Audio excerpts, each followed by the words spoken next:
부동산 거래 활성화에 기대를 모았던 취득세 추가 감면 혜택이 올해를 끝으로 종료되는 등 내년 부동산 시장에는 적지 않은 제도 변화가 예상됩니다. 세금 혜택은 줄지만 대출 금리가 낮아져 내 집 마련 수요자들에게는 그렇게 나쁜 환경은 아니라는 의견이 힘을 얻고 있습니다. 내년에 바뀌는 부동산 제도를 박진준 기자가 정리했습니다. 1에서 2%였던 부동산 취득세율이 내년 1월 1일부터는 다시 2에서 4%로 조정됩니다.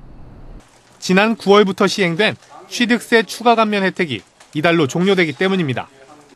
따라서 내년부터는 9억 원이 넘는 주택을 살 때 4%의 세금을 내야 합니다. 장기주택 마련저축 비과세 혜택도 올해를 마지막으로 사라집니다.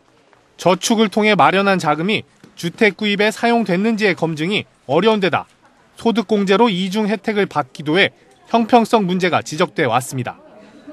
연 2% 금리 혜택이 지원됐던 도시형 생활주택 국민주택기금 지원도 올해 끝이 납니다. 이처럼 세금 혜택이 줄어드는 반면 주택 구입 자금 지원을 위한 대출 금리가 낮아지는 점은 내 집 마련을 준비하는 실수요자들에게 힘이 될 것으로 예상됩니다. 우선 실수요자 입장에서는 내년도에 대출 금리 인하가 된다는 것이 어떤 면에서는 상당한 호재라고 할 수가 있는데 생애 최초 주택 구입 자금 대출 같은 경우에는 현재 4.2%에서 0.5가 인하된 3.7%로 내려갈 예정입니다.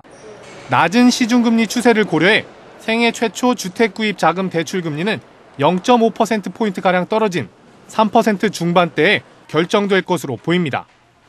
이를 통해 2조 5천억 원의 규모의 자금이 풀릴 것으로 예상되는 만큼 실수요자들의 내 집 마련 기회가 늘어날 것으로 전망됩니다.